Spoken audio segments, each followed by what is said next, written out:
Guys start करें।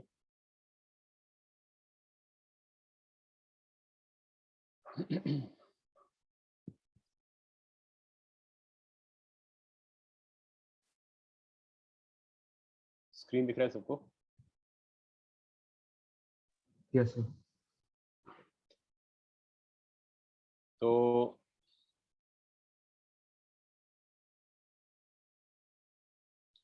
Last time जो है हम लोगों ने, just to quickly recap, polar coordinates में वेलोसिटी और एक्सेलरेशन कैलकुलेट किया था। पोलर कोऑर्डिनेट्स के बारे में तुम लोगों को एक ब्रीफ इंट्रोडक्शन दिया था, and I told you that the difference between the polar and the Cartesian system is that the basis vectors of the Cartesian system, जो उसके i cap j cap है, they are fixed in absolute space, they always point in the same two fixed directions, जबकि जो polar system है उसके basis vectors r cap और theta cap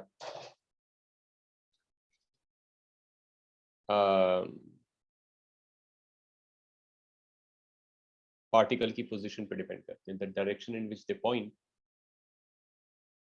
depends on where the particle is, the particle that you're tracking, right? One second.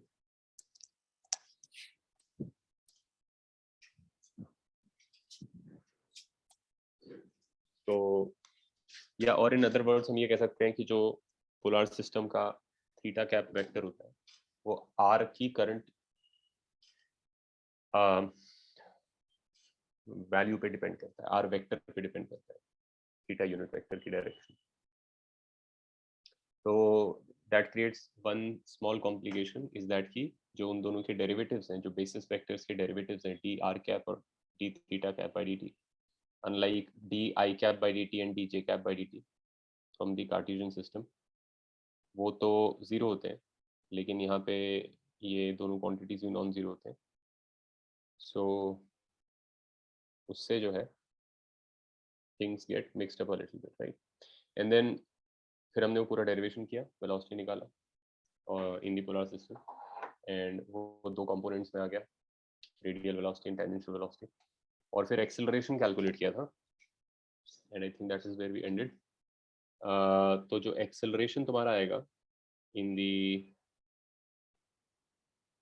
Polar system will come out to be this quantity. Sir आपने forces भी पढ़ाना शुरू कर दिया था। हाँ sir. Forces पढ़ाना शुरू कर दिया था, हाँ मैं बस एक्सेलरेशन लिख रहा हूँ और फिर इससे हम फोर्स ही डिस्कस कर लेंगे। तो you will have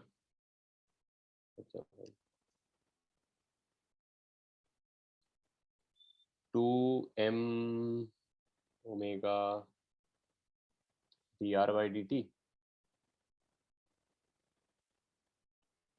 plus you will have m r d omega by dt। ये हो गया तुम्हारा रेडियल डायरेक्शन में एक्सेलरेशन, सॉरी टेंजेंशियल डायरेक्शन में acceleration.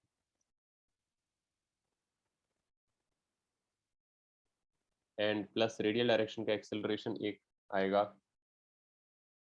md2r by dt square, और एक और आ जाएगा m ओमेगा स्क्वायर r।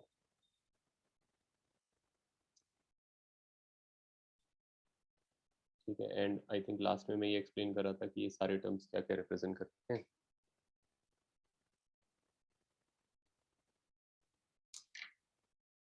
ठीक है, सो ये है पूरा एक्सेलरेशन, इसको हम लोग जनरली ए टेंजेंशियल कहते हैं और इसको ए रेडियल कहते हैं। अब फोर्सेस का हम डिस्कशन कर रहे थे, बट उससे पहले एक चीज ये भी देख लो बाय द वे कि जो रेडियल जो टेंजेंशियल एक्सेलरेशन है at, तो ऑब्वियसली अगर तुम इसका न्यूटन सेकंड लॉ लिखोगे तो यू कैन से कि this is the same as f by m in an actual physical situation. This would be the force divided by the mass of the particle, and obviously force खुद जो है वो होगा theta, I mean it will be something like theta component of the force by mass.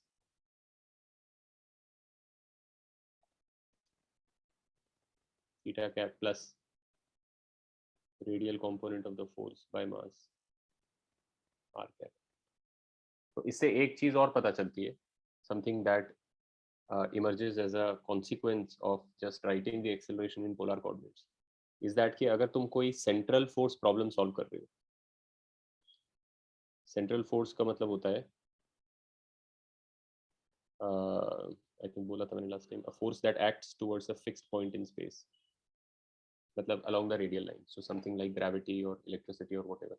Like if you're talking of the sun, which is let's say at the origin of your polar coordinate system, और अर्थ move कर रहा है या कोई भी planet move कर रहा है, तो इस कॉन्टेक्स्ट में ये जो है अर्थ का पोजीशन वेक्टर आर है, लेकिन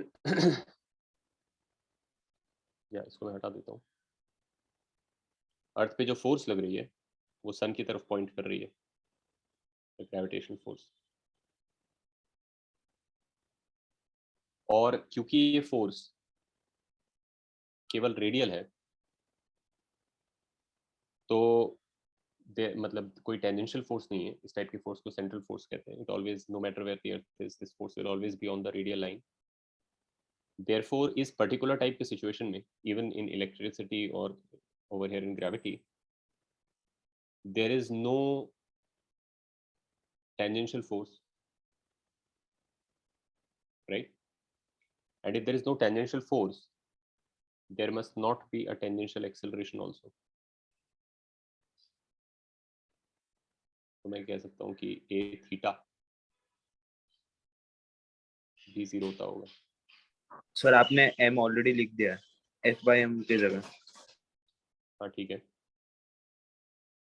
m ऑलरेडी मैंने लिख दिया है ना इसमें, तो m है.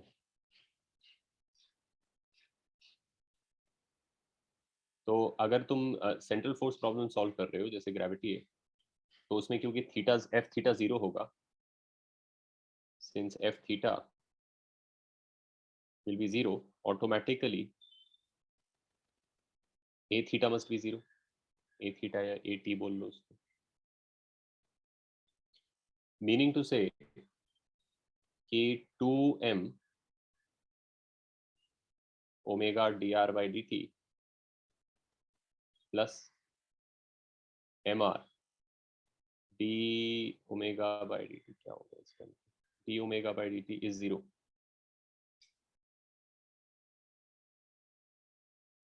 मतलब कि m भी हटा दो इसमें से, वैसे इसकी बात होगी, ये 0 है. ठीक है. And if you look at it, मैं क्या कर सकता हूँ कि अगर मैं इसको r से मल्टीप्लाई डिवाइड कर दूं,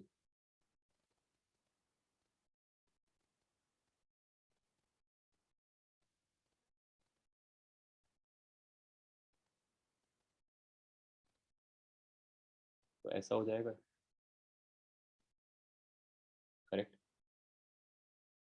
and if you look at what's written inside, that's basically r square omega का टाइम डेरिवेटिव, राइट.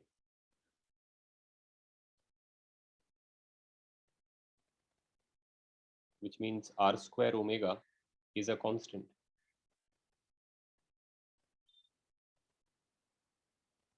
मास तो बॉडी का कांस्टेंट ही है, तो मास की चिपका दो इस पे.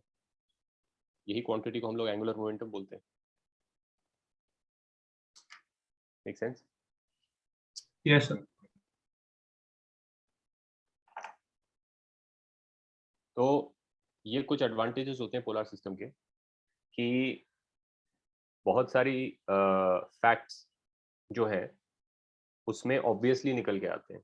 Once you write acceleration in the polar system, by simply stating the fact that you are in a central force situation where the force is a radial force, automatically produces the conservation of angular momentum as a consequence.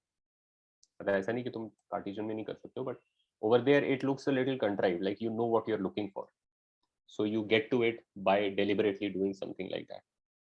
But from this point it looks a natural thing कि हमने बोला कि f theta 0 है, तो ए theta भी 0 है। ए theta देख के ऐसा दिख रहा था लाइक इट्स अ डेरिवेटिव, तो हमने बना दिया, और जो चीज बन गई उसका नाम रख दिया एल, और बोला कि भाई सेंट्रल फोर्स सिचुएशन में हमेशा ये प्रॉपर्टी जो एल है, which is called the angular momentum of this body, the earth, regardless of the path that the earth is following through space, must be a constant. r change होगा, omega change होगा, लेकिन ये property जो है constant रहेगी। ठीक है, okay. So going back to जब हम फोर्सेस का डिस्कशन कर रहे थे, I told you that these accelerations, if you are in the rotating frame, ये एक्सेलरेशंस को दूसरी साइड मूव करके हम इनको इनर्शियल फोर्सेस यानी सूडो फोर्सेस बना सकते हैं। और मैंने तुमने इन लोगों की इन चीजों के नाम बताए थे। ये जो फर्स्ट क्वांटिटी लिखा हुआ है ऊपर ए थीटा में, that's called the Coriolis, then the second quantity is called the azimuthal, the third quantity is of course translational pseudo. ये तभी लगेगा जब तुम्हारा फ्रेम ट्रांसलेटरी भी है, यानी ट्रांसलेशनली एक्सेलरेट भी कर रहा है। अगर तुम्हारा फ्रेम केवल रोटेटिंग है, मतलब एक फिक्स्ड एक्सिस के अबाउट रोटेट करते हुए फ्रेम में से तुम दुनिया को देख रहे हो, तो ये वाला टर्म नहीं होगा।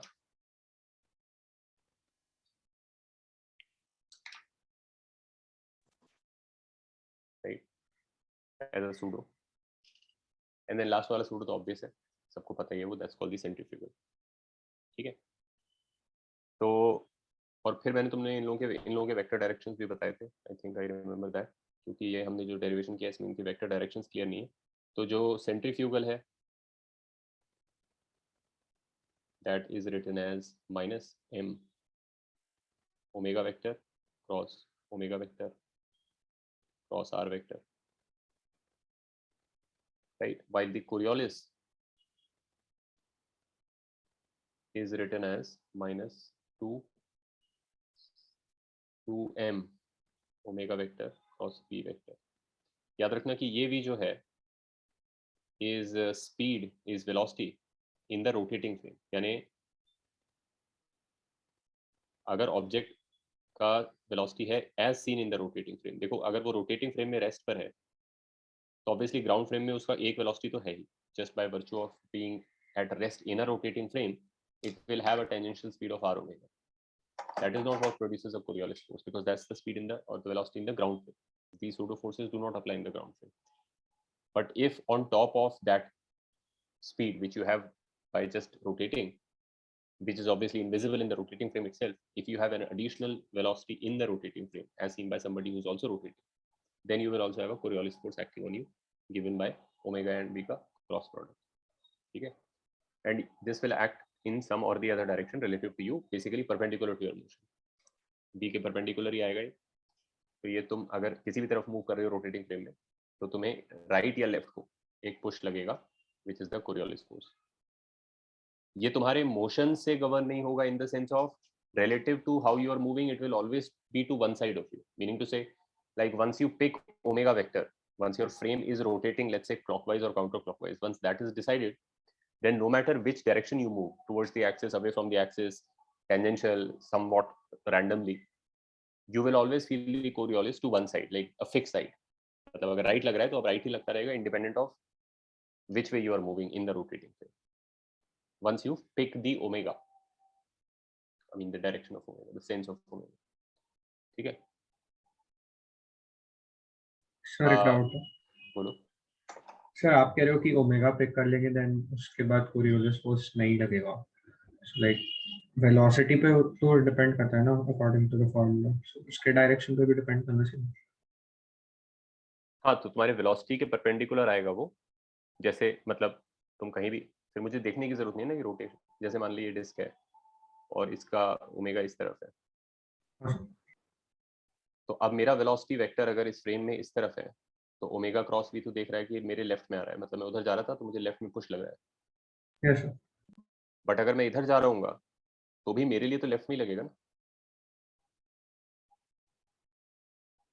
हाँ सर, समझ गया। मेरे लेफ्ट में मतलब ओमेगा पिक हो गया कि ओमेगा ऊपर की तरफ है, मतलब ये चीज ऐसे घूम रही है, तो अब तुम किधर भी चलो इस फ्रेम में, कैसे भी चलो, तुम्हारे रिलेटिव वो एक ही डायरेक्शन में लगता होगा, यानी लेफ्ट में लग रहा है तो हर वक्त लेफ्ट में लगेगा। तुम इस फ्रेम में जब भी मूव करोगे तो तुम्हें लगेगा कि कोई एक इनविजिबल फोर्स तुम्हें लेफ्ट की तरफ धक्का मारे जा रहा है, तुम्हारे लेफ्ट की तरफ। हाँ सर, it is with respect to that observer in the frame, right? हाँ, मेरे मोशन के रिलेटिव में कह रहा था फिक्स्ड है। हाँ सर, समझ। मतलब not in absolute space, relative to how I am going, like if I am going forwards, then I always feel a push to my left. if I feel a push to my left going some way, I will always feel a push to my left going whichever way. हाँ sir समझ गया, thank you. ठीक है ना? Then also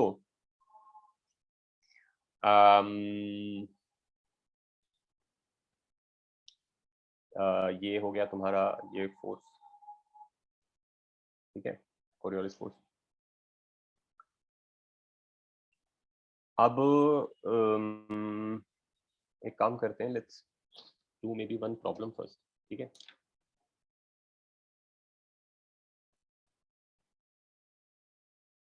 ये problem तुम लोग करो कि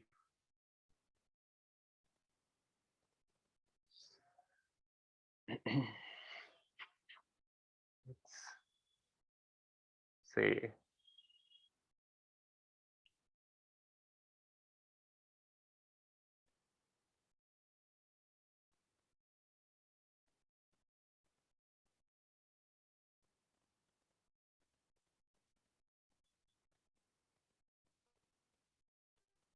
अच्छा, और एजीमुथल फोर्स जो है बाय द वे,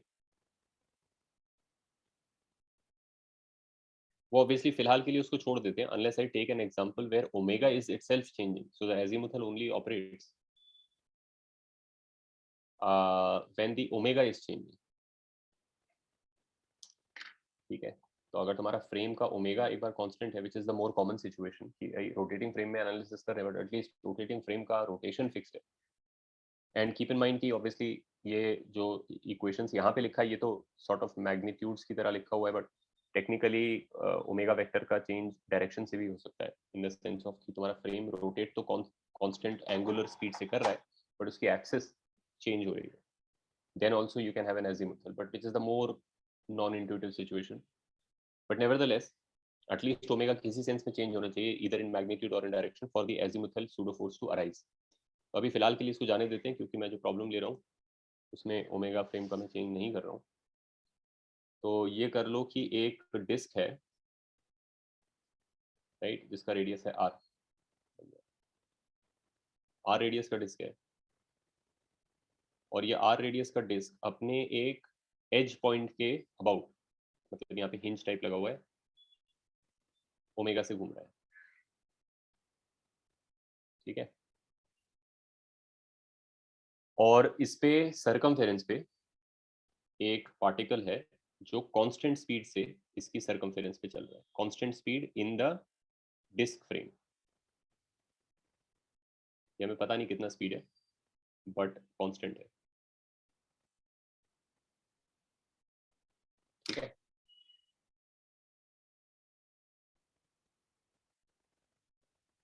तो ये पाया गया कि when the particle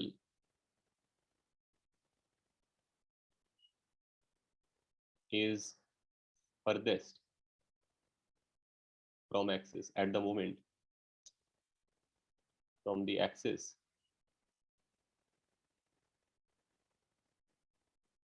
the resultant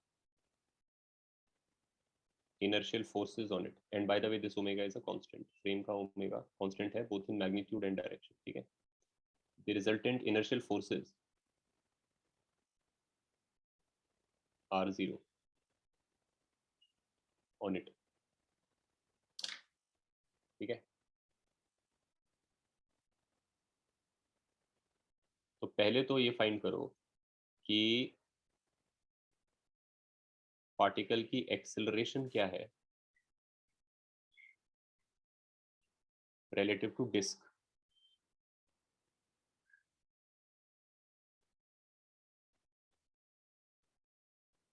ये चीज फाइंड करो पहले, फिर मैं दूसरा पार्ट बोलता हूँ।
नहीं, यू करेक्ट नहीं है। अमोघ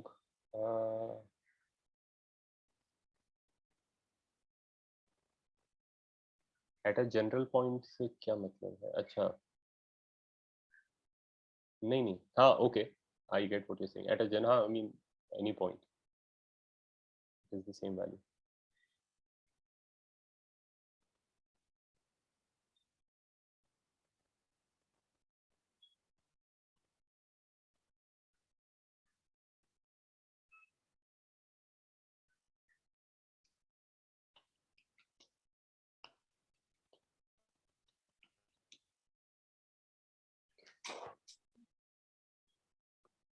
पर्टिकुलर पॉइंट का इंफॉर्मेशन तो तुमको दिया ताकि तुम कुछ कैलकुलेट कर सको कि जिस समय ऐसा है उस समय वैसा है, but the acceleration of the particle in the disc frame is a fixed quantity.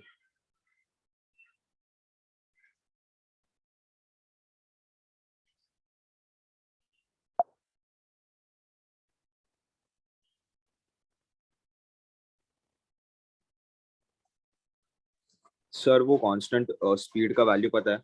नहीं, वो निकालना है, उसी के लिए इंफॉर्मेशन दी है।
अवधूत करेक्ट है.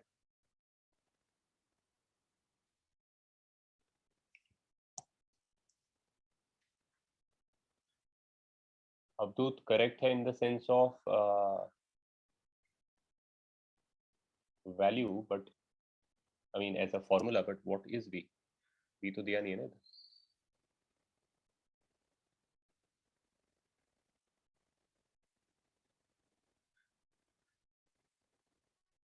So disk is rotating with omega about an axis that passes through the circumference at some point.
Okay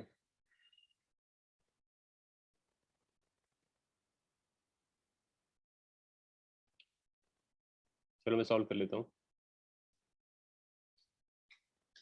basically जिस समय वो फर्देस्ट है एक्सिस से, मतलब कि ऑब्वियसली यहाँ होगा डायमेट्रिकली ऑपोजिट, उस समय उस पर टोटल इनर्शियल फोर्सेस जीरो हो जाते हैं। करेक्ट। अब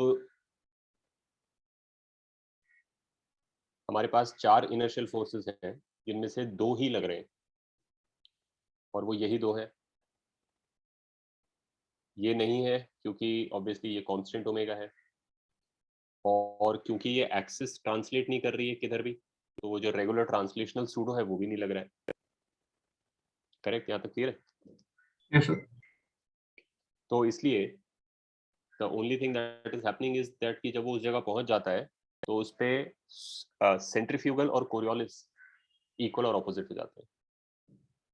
तो दैट मीन्स कि अगर हम इसको देखेंगे, टॉप व्यू देखेंगे, तो लेट्स से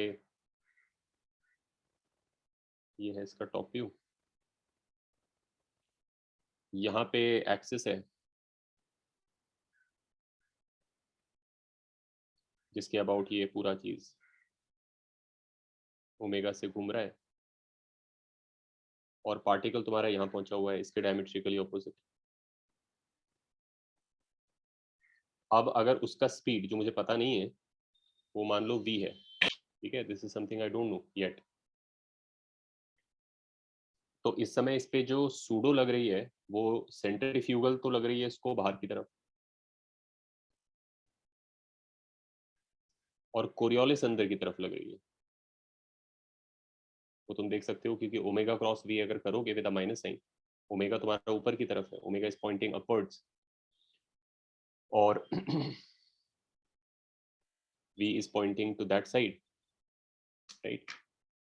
तो इस कारण से इस पे जो कोरियोलिस लगेगी, I think v will have to be in the other direction I suppose, based on कि ये कैसा चल रहा है, तभी इसका ये जीरो हो पाएगा। लेट मी से इसको मैं उल्टा कर देता हूँ, ठीक है, ये ओमेगा, आप देखोगे ओमेगा नीचे की तरफ है, v लेफ्ट की तरफ है, तो ओमेगा क्रॉस v बाहर आएगा, तो नेगेटिव ओमेगा क्रॉस v अंदर की तरफ आ जाएगा, ठीक है। तो नेट फोर्स जीरो करने के लिए I just have to say, क्योंकि एफ इनर्शियल नेट जीरो है, therefore F Coriolis equals to F centrifugal, which means कि सेंट्रीफ्यूगल तो सिंपल है, m omega square into 2r, right, yes sir. क्योंकि वो 2r डिस्टेंस पे फ्रॉम द एक्सिस। और Coriolis इस समय अच्छा है, अदरवाइज अच्छा नहीं है कोरियोलिस, क्योंकि किसी और समय देखोगे तो relative to the positioning of the particle v कुछ ऐसा है, तो कोरियोलिस कुछ इस लाइन के रिलेटिव एंगल पर है, लेकिन अभी इस समय एटलीस्ट कोरियोलिस एकदम बढ़िया से डायरेक्टेड है अंदर की तरफ। तो in any case the value of the Coriolis force is 2 m, और ओमेगा और b परपेंडिकुलर है, तो सिंपली भी ओमेगा v, ठीक है। तो इससे तुम्हारा v जो है वो r ओमेगा आ गया,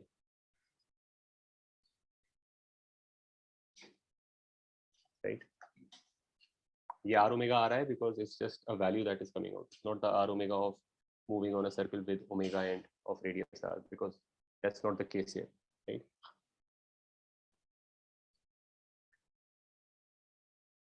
तो अब अगर ये सर्कल पे इस स्पीड से कॉन्स्टेंटली चल रहा है, तो अब अगर तुम सर्कल मतलब डिस्क पे, तो डिस्क के फ्रेम में इसका क्या स्टोरी है?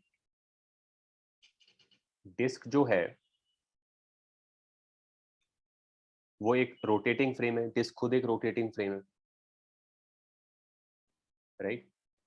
यस लेकिन डिस्क का सेंटर जो है वो कांस्टेंट स्पीड से चल रहा है, अग्रीड। यस तो और ओमेगा जो होता है किसी बॉडी का, वो कहीं भी उसकी एक्सिस लगा लो वो ओमेगा ही होता है। मतलब अगर तुम, क्योंकि तुम्हें डिस्क के रिलेटिव पूछा है तो सेंटर पकड़ लो डिस्क का। अगर तुम डिस्क के सेंटर पे बैठ जाते और खुद ओमेगा से घूमने लगते तो तुम ट्रूली डिस्क के फ्रेम में आ जाते। I mean, strictly speaking, you would also have to go around this axis at r omega to be truly in the disk frame. But since that's a constant speed, वो कोई खास उसका relevance नहीं है, right? Yes तो therefore disc omega से घूम रहा है, तो मैं भी डिस्क के सेंटर पे बैठ के अगर ओमेगा से घूमूंगा तो भी मेरे को पार्टिकल जो है v से जाता हुआ दिखेगा। मतलब what I will see as the disk or in the frame of the disk is simply a particle moving at speed v at radius r at a constant speed. तो naturally जो इसकी acceleration दिखेगी मेरे को, बस एक ही acceleration दिखेगी centre की तरफ।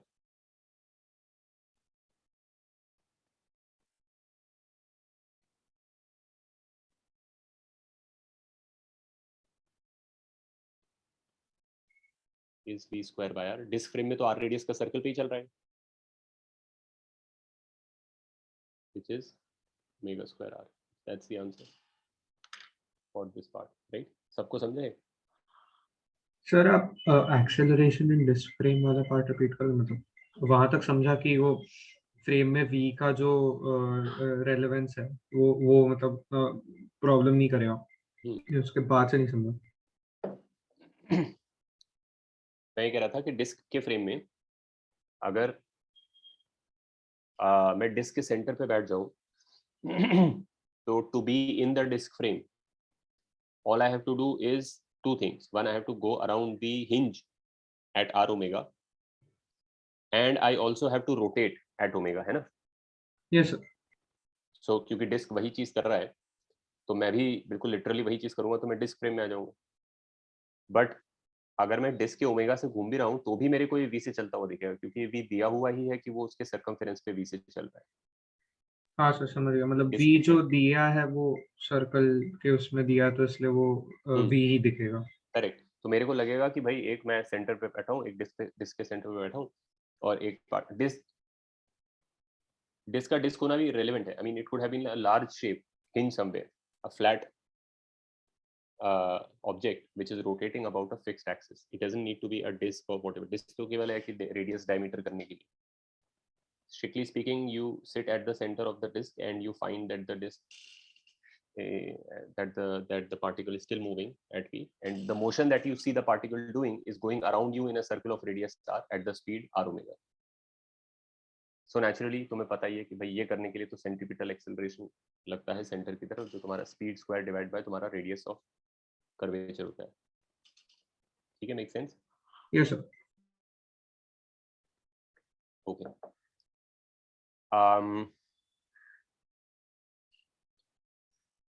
सर तो ये ऑल्टरनेट मेथड था। ऑल्टरनेट मेथड मतलब? क्योंकि इससे हमने सेम ही चीज फिर से मतलब मिलाना वी को चारों में। नहीं, मैं समझा नहीं तुम क्या कह रहे हो। तो सर सर ये आप सेम की सेंट्रीपिटल एक्सेलरेशन जो नॉर्मल ग्राउंड फ्रेम से आता है वो उससे भी आ रहा है। नहीं, अगर वो तो ऑब्वियसली तुम्हें v equals to r omega आया है एज अ रिजल्ट ऑफ, ये तो एक्सीडेंट हो गया है। देखो, लेट मी से, तुम आई थिंक यूर थिंकिंग कि वही तो आता, वो नहीं है। ये इंसिडेंटल है कि r ओमेगा आ रहा है। r ओमेगा आना जरूरी नहीं था v का।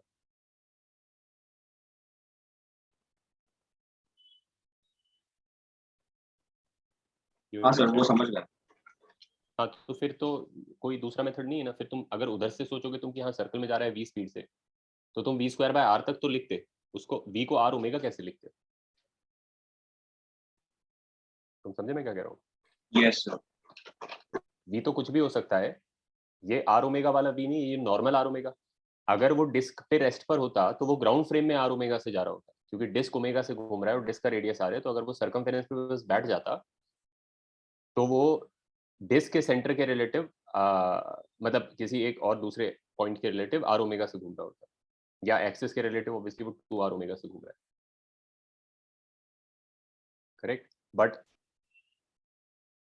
the point is that this is incidental. I mean, this is totally arbitrary that it came out to be r omega. ठीक है? Yes. ओके ये एक प्रॉब्लम ट्राई करो, इसमें कोरियोलिस लगेगा बस, आई मीन सेंट्रीफ्यूगल और कोरियोलिस दोनों लगेंगे। लेट्स से मेरे पास एक स्फीयर है, ठीक है, स्मूथ स्फीयर है, frictionless, I mean metallic sphere है, स्मूथ एकदम।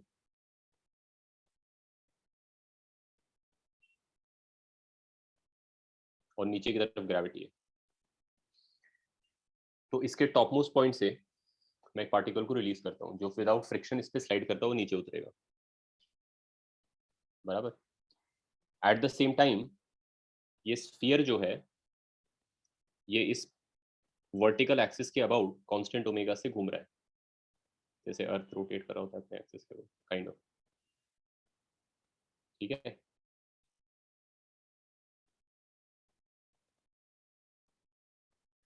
यस यहाँ से हम इसको रिलीज करेंगे पार्टिकल को और ये स्लाइड करता हुआ नीचे जाएगा विदाउट फ्रिक्शन।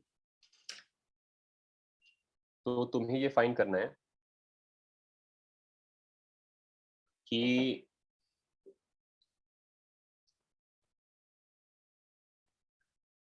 क्या फाइंड करो, ये फाइंड करो कि जिस समय इसका कांटेक्ट लूज होगा स्फीयर से, उस समय इस पे कितना कोरियोलिस फोर्स होगा इन द स्फीयर फ्रेम। क्वेश्चन समझ गए तुम लोग? सर एक बार प्रीवियस स्क्रीन दिखा सकते हैं? हाँ,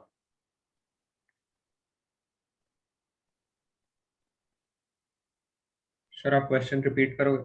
yes sir, thank you. Question ये है कि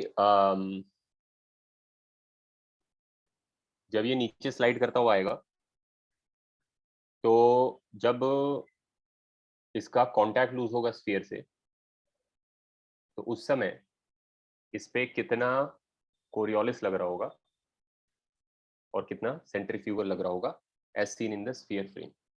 मतलब मैं लिख देता हूँ क्वेश्चन स्टेटमेंट, अगले पेज पे लिख देता हूँ। Find F Coriolis and F centrifugal on object। Sir वो स्फीयर का जो एक्सिस है वो खुद मूव नहीं कर रहा ना, वो फिक्स्ड है ना? हाँ, वो फिक्स्ड एक्सिस है और कांस्टेंट ओमेगा से स्फीयर घूम रहा है।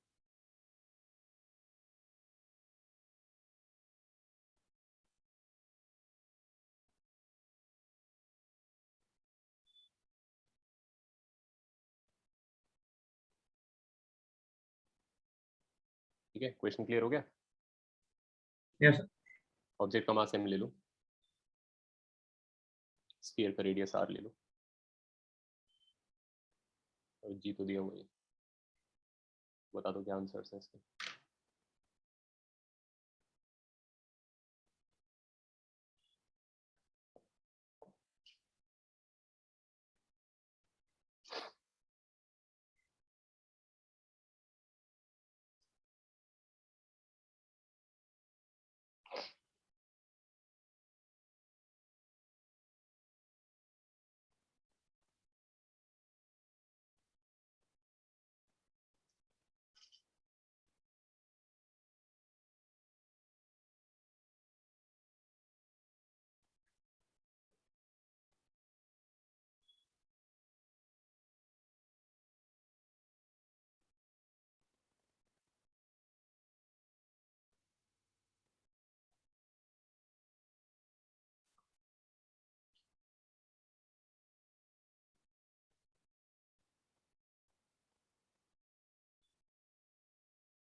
हाँ फ्रिक्शनलेस स्फीयर है अभी।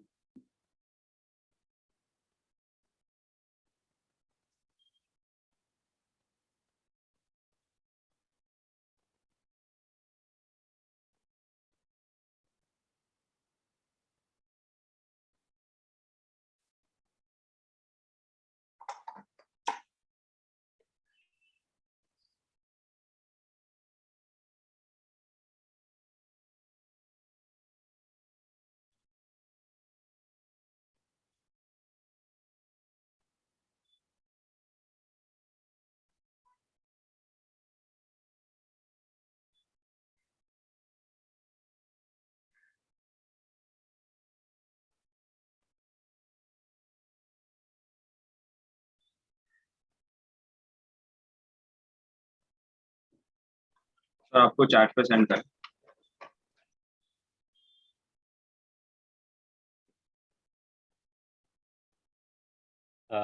नहीं सर तो किधर भेजना है? नहीं नहीं, चैट पे ही भेजना है, गलत आंसर है। सर मैंने भेजा ही नहीं अभी तक। अच्छा भेज। सिद्धांत गलत है।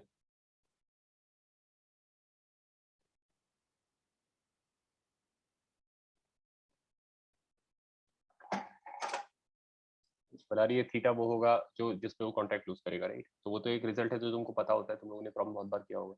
cos थीटा 2/3 पे वो कॉन्टैक्ट लूज करता है, राइट?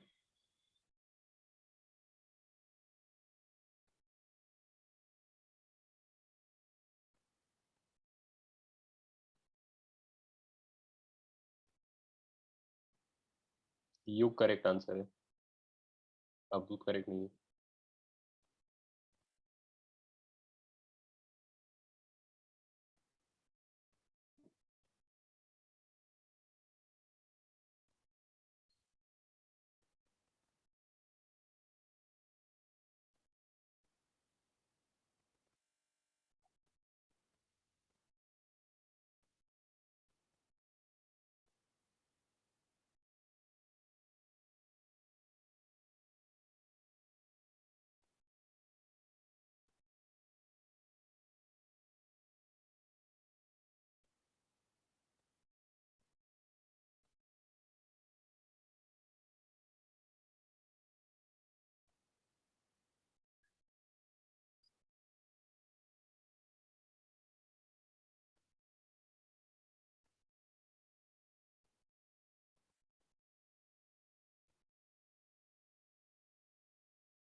सिद्धांत करेक्ट नहीं है।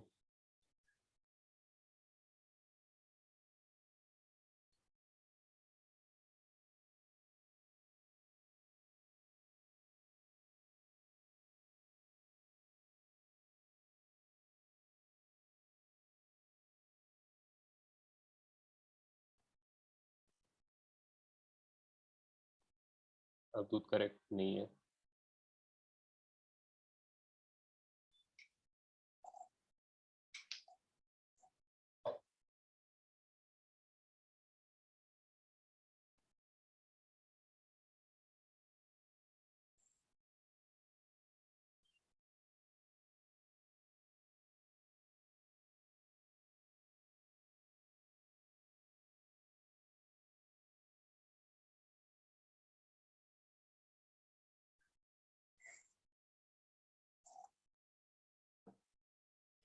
प्रियांशु करेक्ट नहीं है। युग करेक्ट नहीं है।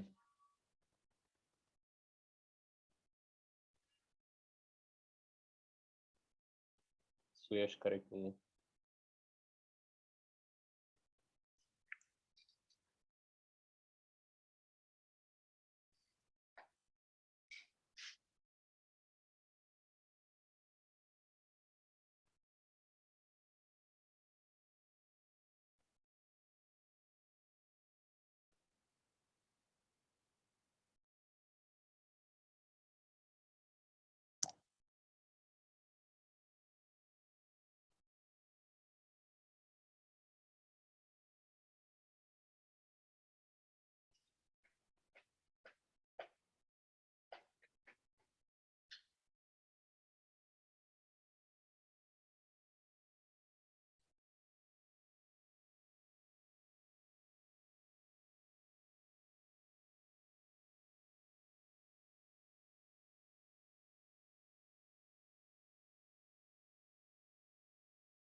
सर आपको चैट पे भेजा।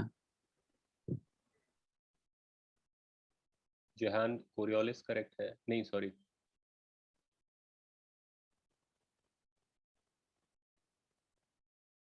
उल्टा कर दिया तुमने। जो तुम कोरियोलिस का आंसर बता रहे हो वो सेंट्रीफ्यूगल का आंसर है, और दूसरा आंसर करेक्ट नहीं।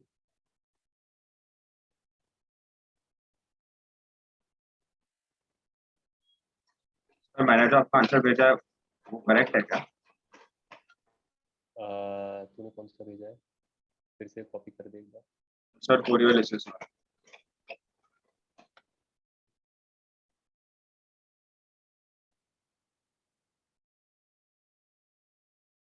नहीं,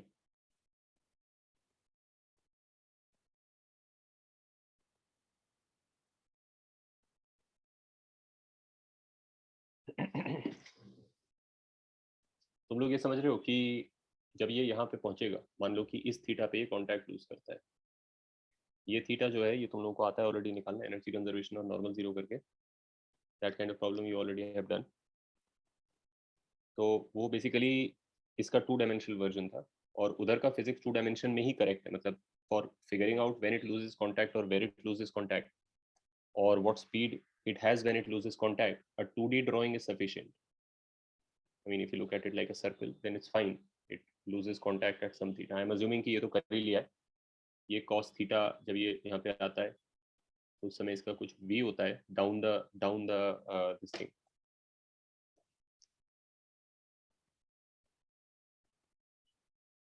Tangential to the circle here, right? और contact lose करते समय जो है cos theta 2/3 होता है। ये तो वर्क एनर्जी का प्रॉब्लम है,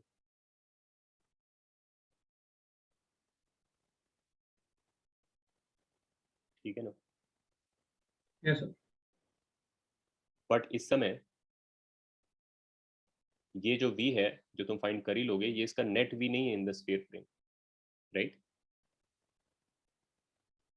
यस सर।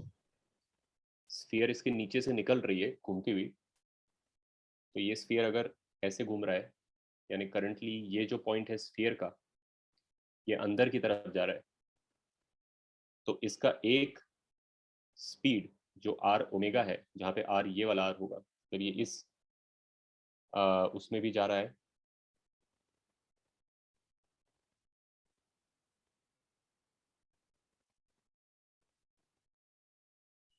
तो ये वाला जो आर है ये तो तुम निकाल ही सकते हो, क्योंकि कॉस थीटा तुम्हारे पास आ गया है 2/3,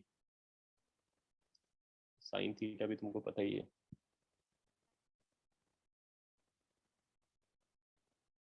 साइन थीटा हो गया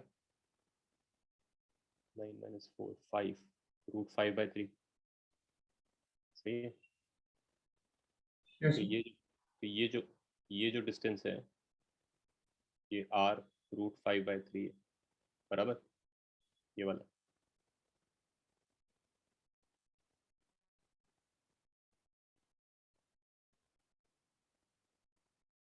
तो जो इसको सेंट्रीफ्यूगल लग रहा होगा वो तो ये डायरेक्शन में लग रहा होगा ऑब्वियसली,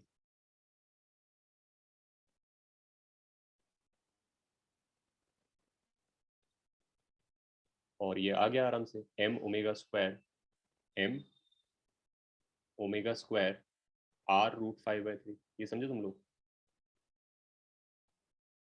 सर ये स्फीयर के फ्रेम में है। स्फीयर के फ्रेम में ना, ओके सर। सेंट्रीफ्यूगल तो स्फीयर के फ्रेम में लगेगा, रोटेटिंग फ्रेम में। तुम लोग समझे क्यों इस डायरेक्शन में और क्यों इसका इतना मैग्नीट्यूड है? अगर तुम स्फीयर भूल जाओ और स्फीयर को इरेज कर दो और बस एक्सेस पे खड़े होकर खुद ओमेगा से घूमने लगो, तो ये पार्टिकल तुमसे यानी एक्सेस से r√5/3 डिस्टेंस पर है और तुम ओमेगा से घूम रहे हो, तो इस पे जो सूडो लगेगा रेडियली आउटवर्ड्स जो सेंट्रीफ्यूगल है, वो लगेगा इसका mass into omega square into जो भी इसका डिस्टेंस फ्रॉम द एक्सेस है currently, which is r√5/3। Make sense? Yes sir. ये तो सेंट्रीफ्यूगल हो गया। अब कोरियोलिस के लिए इसका दोनों स्पीड से अकाउंट में लेना पड़ेगा। इसका ये जो स्पीड है v, ये तो आ जाएगा वर्क एनर्जी थ्योरम से, जो कि 2D में हम लगा रहे हैं, यानी इतना नीचे आ गया है तो इतना स्पीड इसने गेन कर लिया है, ये तुम ग्राउंड फ्रेम में कर रहे हो वर्क एनर्जी थ्योरम। कि this has come down by मतलब v निकालने के लिए, सर √2gr/3 आ रहा है। ठीक है मैं फिर भी कर देता हूँ, m g और ये r minus r cos theta से नीचे आ गया है, ये वाला डिस्टेंस,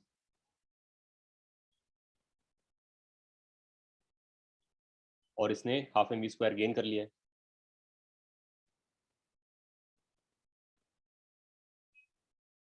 सही है, तो r cos थीटा तुम्हारा 2/3 है, तो ये 1/3 है, तो v जो है वो आ जाएगा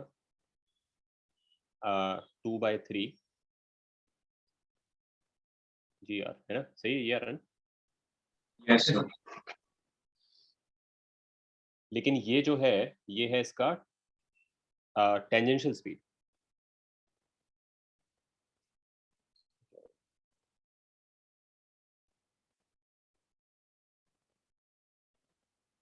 एक सेकंड,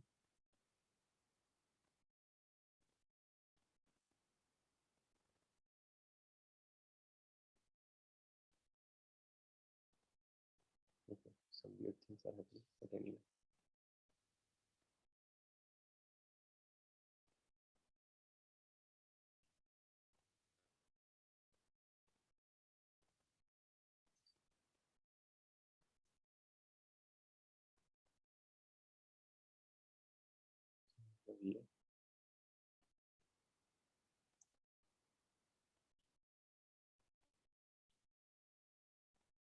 ये है इसका tangential speed. I mean, I don't know how to call it a tangential speed. Technically, it is just the speed that we are seeing in this drawing, right? Vectors की तरह लिखते तो और क्लियरली मैं लिख लेता, लेकिन फिलहाल के लिए टेंजेंशियल स्पीड ही बोल देते हैं इसको। Sir speed from ground frame बोल सकते हैं। चलो ठीक है, speed in the ground frame बोल दो इसको। लेकिन at the same time m also has omega r√5/3 which is perpendicular to b। तुम लोग समझ गए क्यों, किधर है वो? यस क्योंकि यस सर। स्फीयर रोटेट कर रहा है, तो अगर हम स्फीयर पे बैठ के इसको देख रहे होते नीचे जाते हुए, तो ये टेढ़ा ज्यादा दिखता, और v से नीचे जा रहा होता, मतलब v से टेंजेंशियली स्लाइड नीचे, और ओमेगा इंटू r√5/3 से अंदर की तरफ, आई मीन बाहर की तरफ, right, I mean towards us right now, coming out of the plane. Now Coriolis जो है वो ओमेगा क्रॉस v से बनता है। अब दोनों दोनों v को मैं अलग अलग कर लेता हूँ, मतलब let me make a drying of this in slide perspective, right, that will actually be helpful. ये है तुम्हारा स्फीयर, ये है इसकी एक्सिस जिस पे वो टर्न कर रहा है,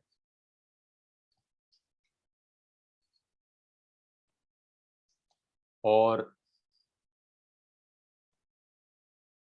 लेट्स से कि वो जो है इस पे नीचे आया है, मतलब हम थोड़ा साइड से देखते हैं इसको,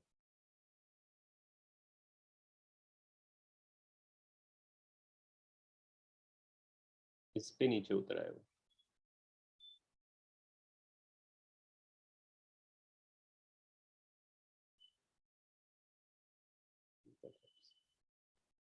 वो समझ गए,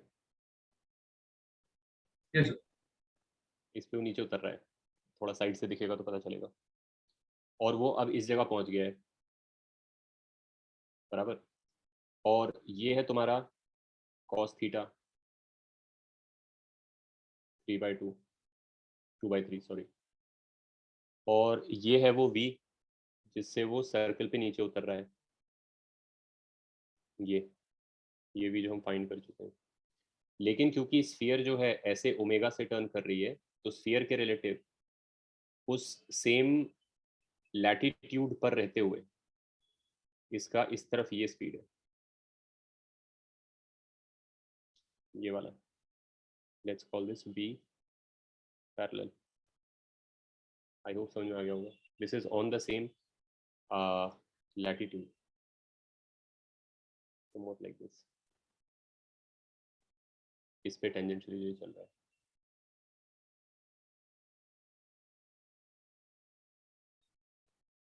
क्योंकि स्फीयर नीचे से निकल रही है उसके। तो अभी मेरे को अगर इसका टोटल कोरियोलिस फाइंड करना है तो what I will do is, और ओमेगा वेक्टर यहाँ पर है, ओमेगा ये ऊपर की तरफ पॉइंटिंग वेक्टर है, तो ओमेगा इस वी पैरेलल के तो ट्रूली परपेंडिकुलर है, तो इसमें तो कोई टेंशन नहीं है ना। लेकिन ये वाला जो वी है इसके भी दो कंपोनेंट्स हैं। Draw it a little. इसका एक कंपोनेंट है जो नीचे की तरफ है, डायरेक्टली डाउनवर्ड्स, मतलब जो इस ड्राइंग में ज्यादा क्लियरली दिखेगा, ये वाला। और ये ओमेगा के पैरेलल है या एंटी पैरेलल बोल लो जो भी है, तो इसका और ओमेगा का क्रॉस तो जीरो बनेगा, समझ गए। यस लेकिन इसका वी का इधर वाला कंपोनेंट जो है, इसका ओमेगा के साथ क्रॉस नॉन जीरो बनेगा, और ओमेगा ऊपर है और ये बाहर की तरफ है, तो जब तुम ओमेगा क्रॉस वी करोगे तो अंदर आएगा, लेकिन माइनस होता है तो बाहर की तरफ आएगा, समझ गए। तो यानी कि मैं इसको यहाँ बना लेता हूँ, ये मेरा पार्टिकल है, तो ये जो मैंने अभी वाला चीज डिस्क्राइब किया है उसका कोरियोलिस एक यहाँ पर आएगा। Does this make sense? Yes किसी को कंफ्यूजन तो नहीं हो रहा? तुम लोग फॉलो कर रहे हो ना?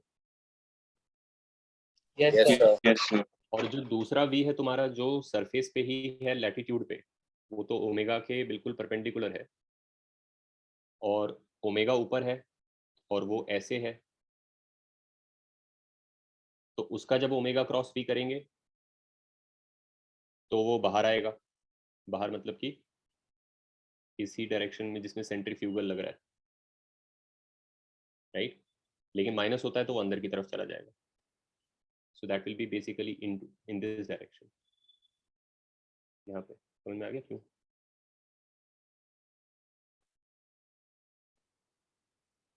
तुम लोगों ने समझा पूरा स्टोरी? तो मतलब v का एक कंपोनेंट और v डैश मतलब v पैरेलल आएगा। करेक्ट, वी पैरेलल से एक कोरियोलिस आ रहा है जो अंदर की तरफ है, इस पॉइंट की तरफ, और ये जो वी है इसका एक कंपोनेंट से तो जीरो आ रहा है क्योंकि वो ओमेगा के साथ अलाइंड है, और जो इसका आउटवर्ड कंपोनेंट है वी का, उसका ओमेगा के साथ क्रॉस जो है, ये जो एक कोरियोलिस आया है उसके परपेंडिकुलर आ रहा है, इस तरफ आ रहा है, मतलब जिस तरफ वी पैरेलल है उसी तरफ आ रहा है लिटरली ये। तो नेट कोरियोलिस जो है इन दोनों का वेक्टर सम आएगा, मतलब अब अगर मैं बोलूंगा कि कोरियोलिस कहाँ लग रहा है, तो कोरियोलिस जो है ये वाला जो कोरियोलिस है ये आ रहा है इस वी के, अगर मैं दो कंपोनेंट कर दूं, वी, लेट मी से वी, मान लो कि मैंने यहाँ पे अपना एक्स वाई लगा दिया Cartesian just for helping my self, right. तो वी एक्स और वी वाई जो है उनमें वी वाई के साथ ओमेगा का क्रॉस जीरो है क्योंकि ओमेगा खुद वाई में है, और वी एक्स के साथ जो क्रॉस है उसका वो इस तरफ आएगा, मतलब वैसे वो अंदर की तरफ उधर की तरफ आएगा लेकिन with a minus sign. So this is the one that will give you, that will you will get from omega cross V X. और उधर जो जा रहा है उस तरफ, उस पॉइंट की तरफ, वो आ रहा है ओमेगा क्रॉस वी पैरेलल। अभी समझ में आ गया? यस अब वी एक्स कितना है, वी एक्स तो निकाल ही सकते हैं, V X is pretty easy. V X ये है तुम्हारा यहाँ पर वी एक्स, तो वी एक्स हो गया वी का क्या बनेगा, थीटा इधर है ये, तो ये भी थीटा है तो 90, तो थीटा वी कॉस थीटा है वो, राइट। तो V X is V cos theta, यानी कि 2/3 √2/3 जी आर बराबर, यस करेक्टली किया होगा, थीटा थीटा 90 थीटा बराबर। और दूसरा जो वी जो है तुम्हारा ये, तो अब इसका जो ये कोरियोलिस आ जाएगा, let me call this F Coriolis 1, और जो अंदर जा रहा है उसको बोल देते हैं एफ कोरियोलिस 2। एफ कोरियोलिस 1 कितना हो गया, 2m omega we cos theta, यानी कि 2/3 √2/3 जी आर। और एफ कोरियोलिस 2 जो है वो बनेगा एफ कोरियोलिस 2 हो गया 2m ओमेगा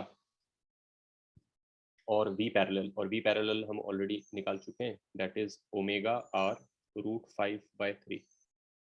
ये रहा यहाँ पे, और अब जो है इन दोनों का मेरे को वेक्टर सम करना है। ये वाला टर्म है 2m ओमेगा दोनों में आ रहा होगा, 2m ओमेगा पहले बाहर निकाल दो, ठीक है। और फिर इधर है मेरे पास देयरफॉर नेट एफ कोरियोलिस आएगा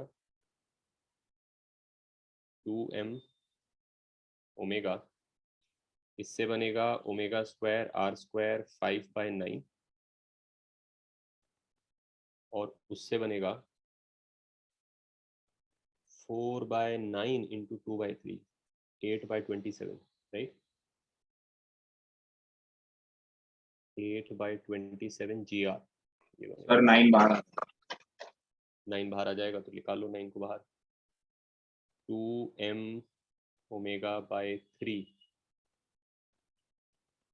root of 5 omega square r plus 8/3 GR, सही है। ये फाइनल आंसर।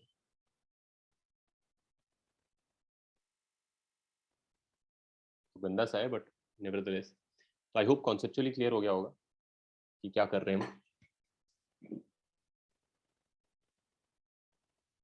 ठीक है, एनी क्वेश्चंस इन दिस, आगे बढ़े। So Yes, sir. mv square by r component नहीं आएगा। mv स्क्वायर बाय r कौन है? सेंट्रीफ्यूगल ले लिया मैंने ऑलरेडी, कोरियोलिस में नहीं आएगा। सेंट्रीफ्यूगल तो होता ही है वो, mv स्क्वायर बाय r वही तो है ये रहा। तुम कौन सा mv स्क्वायर बाय r ले रहे हो? जो tangential with respect to ground जो भी है। समझा नहीं मैं। तुम कह रहे हो कि जैसे इस ड्राइंग को ग्राउंड फ्रेम में देखें तो ये सर्कल पे जा रहा है v से, वो हाँ सर, नहीं जो ऑब्जेक्ट नीचे v से जा रहा है तो उसका भी सेंट्रीफ्यूगल।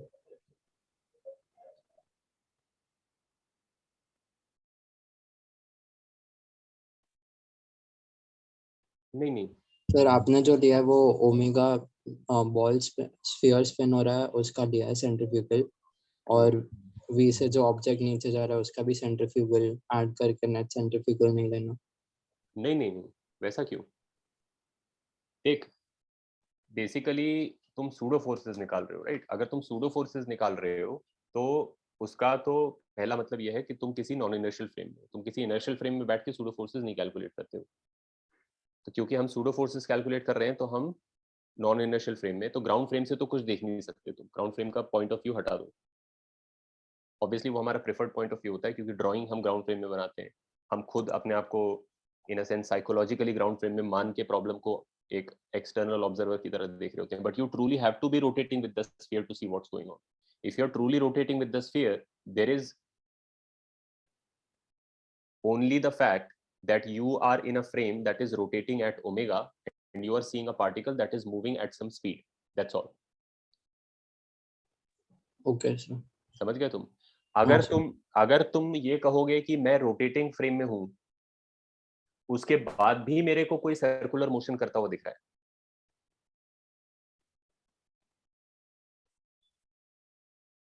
ये जो तुम m ओमेगा स्क्वायर आर लगाते हो जिसको हम सेंट्रीफ्यूगल का सूडो कहते हैं, ये पार्टिकल के मोशन से नहीं लगा रहे होते हैं, ये हम अपने फ्रेम के रोटेशन से लगा रहे होते हैं। पार्टिकल की स्पीड या पार्टिकल सर्कल पे जा रहा है नहीं जा रहा है वो अलग बात है। अब अगर मान लो तुम रोटेटिंग फ्रेम में हो और तुम देखते हो कि एक चीज है, चलो मैं एक एग्जांपल के तौर पे लेता हूँ इसको। ये प्रॉब्लम क्लियर है सबको पूरा का पूरा? कोई और पंगा तो नहीं है इसमें? नहीं सर। ठीक है, okay. So let me just quickly take this point जो ये क्वेश्चन पूछ रहा है via a couple of examples which will also help you understand what are the forces really doing, like how do you explain these forces from both frames of views, from the rotating frame as well as the ground frame, and what they mean, right? मान लो पहले मैं centrifugal बताता हूँ, centrifugal का meaning क्या है।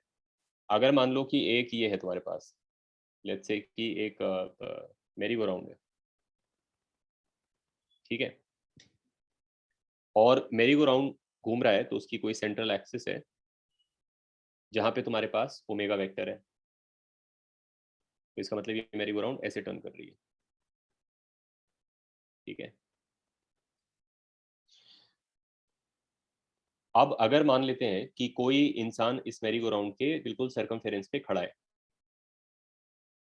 बराबर, मेरी गो राउंड का रेडियस ले लो are,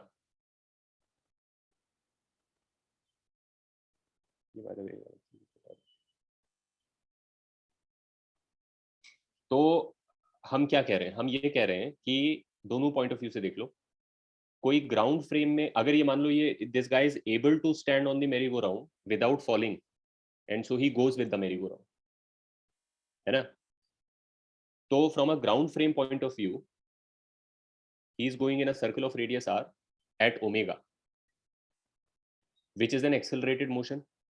It requires a force towards the center to take the guy in a circle. तो ग्राउंड फ्रेम वाला बंदा बोलेगा कि यार ये m मास का आदमी जो है ओमेगा से घूम रहा है एक सर्कल में r रेडियस के, तो इसको clearly centre of the circle की तरफ, मतलब एक्सिस की तरफ एक फोर्स लगना चाहिए जो इसको सर्कल में घुमाए, एंड नेचुरली वो जो फोर्स है वो फ्रिक्शन है जो इसके पैरों पे लग रहा है, मतलब फ्रिक्शन होना चाहिए मेरी गो राउंड पे, तभी तो ये मेरी गो राउंड के साथ जा पा रहा है, क्योंकि अगर फ्रिक्शन नहीं है तो ये ग्राउंड फ्रेम में वहीं खड़ा रहेगा, मतलब इसका फ्रेंड जहाँ खड़ा हुआ है उसके बाजू में ही खड़ा रहेगा, ये मेरी गो राउंड इसके नीचे से स्लिप करता रहेगा। तो ऑब्वियसली अगर ये इंसान देख पा रहा है कि ये बंदा मेरी गो राउंड के साथ सर्कल में जा रहा है, तो इसके हिसाब से इस बंदे पे, मतलब इनके नाम रख लेते हैं, बी जो है ग्राउंड पे है, ए मेरी गो राउंड, तो बी के पॉइंट ऑफ व्यू से ए जो है वो सर्कुलर मोशन कर रहा है, तो clearly he needs a force, radial force towards the center of the circle that is supplied by the friction under the feet of A, because if there is no friction then A doesn't go anywhere, he just stays there, the merry-go-round just rotates under him, correct? अच्छा, I hope ये तो किसी को नहीं लग रहा है कि केवल रेडियल फ्रिक्शन क्यों है, टेंजेंशियल फ्रिक्शन भी होना चाहिए सर्कल में चलाने के लिए इसको, क्या उसकी जरूरत है यहाँ पे?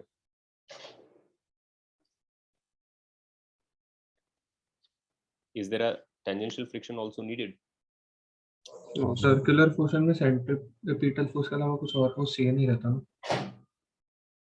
बेसिकली सर्कल पे तो उसका स्पीड कांस्टेंट है ना, हाँ मतलब इसका अगर ये ओमेगा फिक्स्ड है और ये अपना आर चेंज नहीं कर रहा है, तो सर्कल पे टेंजेंशियल स्पीड जिस स्पीड से वो सर्कल पे चल रहा है वो तो फिक्स्ड ही है, तो उस डायरेक्शन में फोर्स नहीं चाहिए, क्योंकि अगर उधर फोर्स होता तो सर्कल पे टेंजेंशियल स्पीड यानी मतलब ग्राउंड फ्रेम से एज सीन बाय बी इसका टेंजेंशियल स्पीड भी चेंज हो रहा होता, लेकिन ऐसा नहीं है, तो यानी टेंजेंशियल फोर्स इस पे नहीं है, केवल एक फ्रिक्शन है जो इसको फ्लाई आउट करने से रोक रहा है, आई मीन फ्लाई आउट करने से रोक रहा है, let me not mix my description also, B के हिसाब से जो इसको सर्कल में घुमा रहा है, सो बी जब इसका F equals to M A लिखेगा तो वो इसको सेंट्रीपिटल बोलेगा, क्योंकि उसके हिसाब से ये एक एक्सेलरेशन है, because circular motion accelerated motion होता है, तो F equals to M A ground frame में ही हो गया।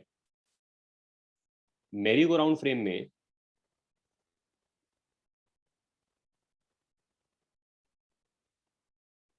मेरी गो राउंड फ्रेम में भी एक बंदे को खड़ा कर देते हैं, ठीक है, सी ऑब्जर्वर, एम ऑब्जर्वर फॉर मेरी गो राउंड, लड़की है, ठीक है, तो दिस इज ऑब्जर्वर एम, ये एक्सिस पे खड़ी है और ये ओमेगा से रोटेट कर रही है, तो ये एक्सिस के फ्रेम मतलब मेरी गो राउंड के फ्रेम में ये इसके हिसाब से बी जो है बार बार घूम के दिखता होगा इसको, right, B must be coming in her view and then disappearing, but A जो है इसके सामने होता होगा, like when she looks radially outwards A is always there, ठीक है, तो इसके पॉइंट ऑफ व्यू से, एम के पॉइंट ऑफ व्यू से, एम फ्रेम में, बी फ्रेम में तो ये स्टोरी था, एम फ्रेम में स्टोरी क्या है, एम फ्रेम में स्टोरी ये है कि ए जो है एब्सोल्युटली इक्विलिब्रियम में है, जब भी वो देखती है वो वहीं पे खड़ा होता है, तो अब वो कैसे एक्सप्लेन करेगी कि भाई इसके पैरों पे फ्रिक्शन क्यों लग रहा है, क्योंकि फ्रिक्शन जो है एक रियल फोर्स है, वो फ्रेम डिपेंडेंट फोर्स नहीं है, इस बात पे तो दोनों एम और बी अग्री करेंगे कि अगर बहुत देर तक ये चलता रहा तो ए के जूते घिस जाएंगे, मतलब जूते घिस चुके हैं, ये कोई डिबेटेबल पॉइंट ऑफ व्यू नहीं है, like if this goes on for a while both M and B will eventually look at the shoes and say कि ये घिस गए या जो भी, मतलब इनमें वेयर एंड टेयर हो गया है, तो that's not something that is a frame dependent issue, right, तो M has to have an explanation as to why उसके जूते घिस गए ए के, मतलब फ्रिक्शन जो लग रहा है, जो कि क्लियरली दिख ही रहा है, वो क्यों लग रहा है, तो एम का एक्सप्लेनेशन ये है कि क्योंकि वो एम खुद रोटेटिंग फ्रेम में है, तो एम को न्यूटन्स लॉ लगाने का प्री रिक्विजिट ही है कि उसको इनर्शियल फोर्सेस लगाने पड़ेंगे, if M wants to apply F equals to M A on A और on anybody, the basic fact of the matter is she has to use the inertial forces, uska f equals to ma aata hi hai with all the inertial forces, it looks like whatever real forces might be acting plus all the inertial forces equals to m a seen in the rotating frame, that's her version of Newton second law. I mean ये invent ही इसलिए किए गए हैं ताकि rotating frame वाला इंसान भी correctly F = ma लगा सके और वही रिजल्ट उसको आए जो कि ग्राउंड फ्रेम से आ रहा है ना। तो अब इसके पॉइंट ऑफ व्यू से जब ये लिखेगी तो ये बोलेगी अच्छा क्योंकि मैं रोटेटिंग फ्रेम में हूँ तो, लेकिन क्योंकि मेरे फ्रेम में ए चल नहीं रहा है, ए का स्पीड 0 है मेरे फ्रेम में, रोटेटिंग फ्रेम में, तो ए पे कोई कोरियोलिस नहीं लगेगा। मेरे फ्रेम का ओमेगा कांस्टेंट है तो ए पे कोई एजीमुथल नहीं लगेगा। मेरे फ्रेम का एक्सिस ट्रांसलेट करता हुआ कहीं नहीं जा रहा है तो कोई ट्रांसलेशनल सूडो नहीं लगेगा, लेकिन मेरा फ्रेम एटलीस्ट रोटेट तो कर ही रहा है, ओमेगा है नॉन जीरो, तो वो लगाएगी इस पे सेंट्रीफ्यूगल बाहर की तरफ। और उसकी एक्सप्लेनेशन ये होगी कि सेंट्रीफ्यूगल जो है जो इस पे लगेगा ही अगर ये उस फ्रेम में है क्योंकि रोटेटिंग फ्रेम में है एम, तो फ्रिक्शन अराइज हो रहा है to balance the centrifugal because in her frame the acceleration of A is 0। Make sense? Yes right. अब तुम सोचो कि अगर हम दूसरा सिनेरियो लें जिसमें कि ए जो पर्सन है वो अब मेरी ग्राउंड पे रेडियली अंदर आने लगता है v स्पीड से, ठीक है। तो इसको मैं बना लेता हूँ ऊपर से।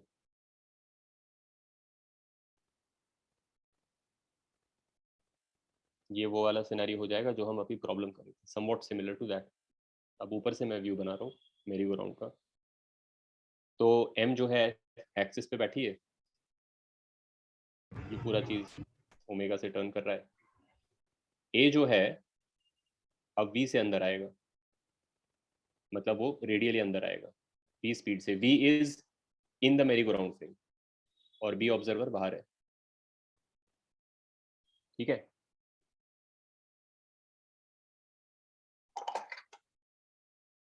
अब बता दो कि क्या क्या फोर्सेस लगेंगे m के फ्रेम में। m के फ्रेम में न्यूटन्स लॉ कैसा बनेगा इसका?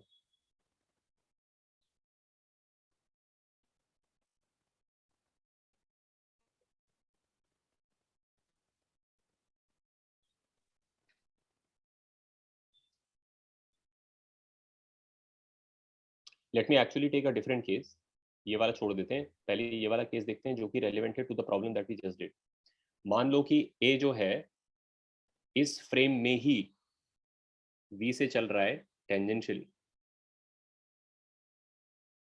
ये v m फ्रेम में भी है, बराबर। यस और b तो बाहर है। कोरियोलिस फोर्स रेडियली आउटवर्ड्स लगेगा। हाँ, अब पहले एक काम करते हैं, इसको बी फ्रेम में देखो तुम तो तुम्हें क्लियर हो जाएगा। अगर बी फ्रेम में मैं देखूं तो ए क्या कर रहा है? ए सर्कल पे जा रहा है जिसका रेडियस r है, लेकिन कितना स्पीड से? v हम्म, ओमेगा r नहीं, v minus omega b plus omega r। हाँ v प्लस ओमेगा बी के फ्रेम में कह रहा हूं मैं, बी ग्राउंड पे है। पहले तो ए अगर वहीं खड़ा रहता तो वो ओमेगा आर से सर्कल में जा ही रहा होता बी के फ्रेम में। अभी हम ग्राउंड फ्रेम पे, लेकिन क्योंकि वो मेरी ग्राउंड फ्रेम में भी वी से चल रहा है सरकमफेरेंस पे, तो ग्राउंड फ्रेम में ए की जो स्पीड है वो v प्लस ओमेगा आर है। तो बी बोलेगा कि भाई इतना फ्रिक्शन लगना चाहिए इसको इस डायरेक्शन में, यही तो कर रहा है वो, ताकि m v plus omega R whole square by R लगता हो। ये तुम लोग समझे?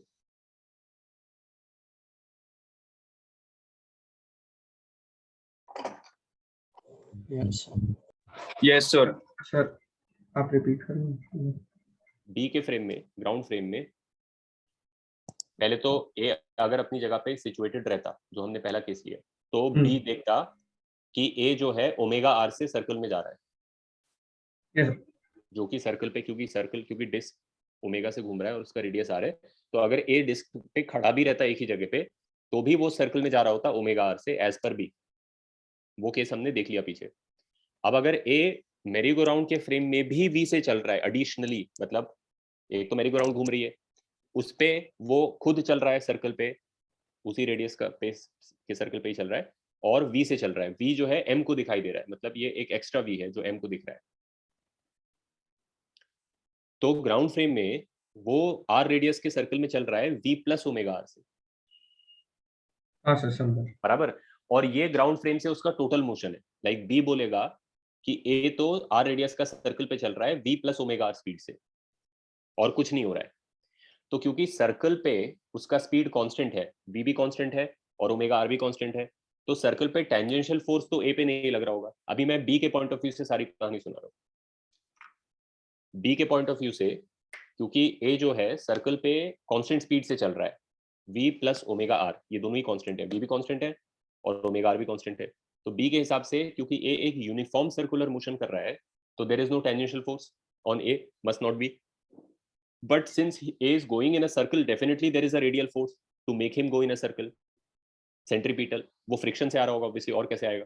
तो फ्रिक्शन लग रहा होगा b के हिसाब से, और वो इतना लग रहा होगा। तुम लोग समझे अभी? क्योंकि ये जो है बेसिकली, ये जो पूरा फैक्टर लिखा हुआ है, ये v की स्पीड, a की स्पीड है in the b frame, total speed.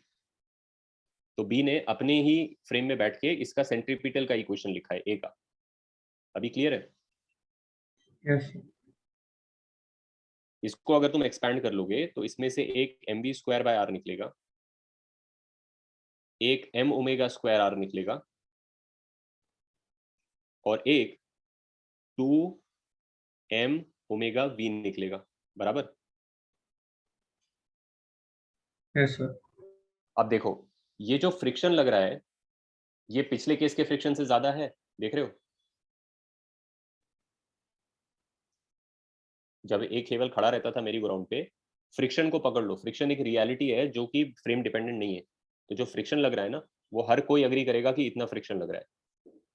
ए भी, एम भी और बी भी, इसी को पकड़ के हम सारा समझ सकते हैं। तो अगर तुम देखो कि पिछले केस में केवल एम ओमेगा स्क्वायर आर बराबर फ्रिक्शन लग रहा था, इस केस में M omega square R plus additionally 2 terms और हैं, तो ज्यादा फ्रिक्शन लग रहा है। खैर जो भी है, इतना फ्रिक्शन लग रहा है। बी ने इसका एक्सप्लेनेशन दिया कि भाई वो सर्कल में जा रहा है v प्लस ओमेगा स्पीड से, तो फ्रिक्शन का एक ही काम है, इसको सेंट्रीपिटल प्रोवाइड करना। अब ये जस्ट हैपेंस कि भाई ऐसा दिखता है, पूरा 3 टर्म का सम दिखता है, लेकिन ये बी के पॉइंट ऑफ व्यू से all of it is just the centripetal which friction provides to make a go in a circle of radius r at speed v plus omega r. अगर तुम अब m के point of view से सोचो, तो m के लिए लिहाज से क्या चल रहा है? देखो फ्रिक्शन तो इतना ही है, जूतों के नीचे जो फ्रिक्शन लग रहा है वो तो इतना ही है, तो m को यही फ्रिक्शन दिख रहा होगा। लेकिन अब इसमें जो 3 टर्म्स हैं, उनका एक्सप्लेनेशन क्या है? उनका एक्सप्लेनेशन ये है कि एक तो जब वो लिखेगी अपना f इक्वल्स टू m, तो वो लिखेगी कि f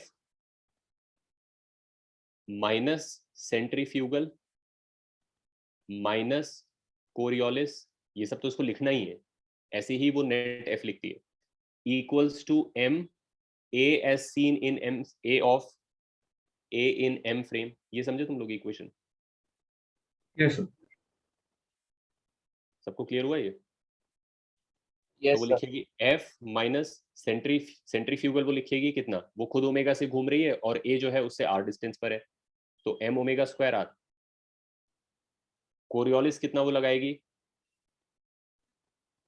वो ओमेगा से घूम रही है और उसके हिसाब से a v से चल रहा है, उसके फ्रेम में तो v ही स्पीड है ना, ओमेगा r थोड़ी दिखेगा उसको। ओमेगा r तो मेरी ग्राउंड के घूमने के कारण है, वो खुद मेरी ग्राउंड पे घूम रही है, तो there is no omega r for her, so there is only v. So as per her, a is going in a circle of radius r at speed v, बराबर। Yes sir. तो अब वो जब सूडो लगाएगी इस पे Coriolis, तो वो लगेगा ओमेगा क्रॉस v, ओमेगा है ऊपर की तरफ, v है उधर की तरफ, जब तुम ओमेगा क्रॉस v करोगे तो वो जो है रेडियली अंदर आएगा, लेकिन क्योंकि centri Coriolis minus M omega cross v होता है, तो वो बाहर की तरफ आएगा। ये हो गया। और वो लिखेगी m, लेकिन अब उसके फ्रेम में क्या दिख रहा है ये करता हुआ, क्या ये इक्विलिब्रियम में, इन her frame? Is A in equilibrium? Is A non-accelerated in her frame? yes. No. No, sir. So m के फ्रेम में एम के फ्रेम में क्या ए नॉन एक्सेलरेटेड है? ये बताओ एम के फ्रेम में ए का पाथ कैसा दिखता है, trajectory, shape of path? Circle. First of all ये बताओ, does M A see at rest? No, sir. M sees A go in a circle of radius r at speed v.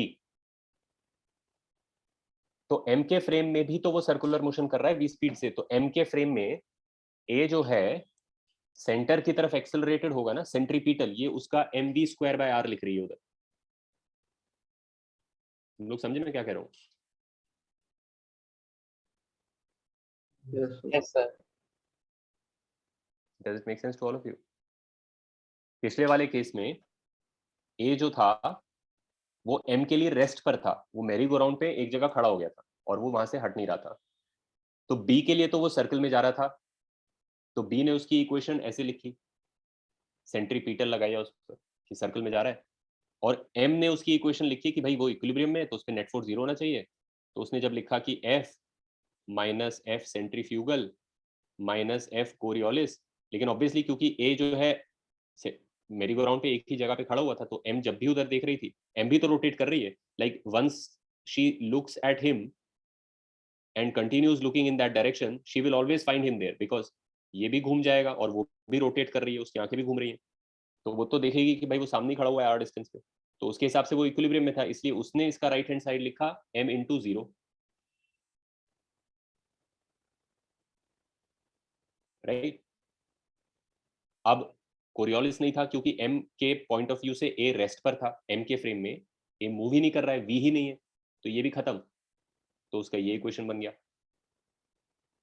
मतलब friction की value आ गई m omega square r, चाहे तुम M के frame से देखो चाहे B के फ्रेम से देखो। इधर डिफरेंस ये है कि M के फ्रेम में भी A जो है वो चल रहा है, सर्कल में जा रहा है V स्पीड से, that's an accelerated motion even in as seen by M।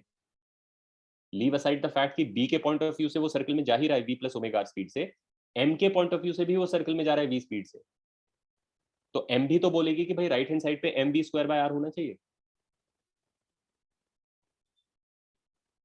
You guys get it?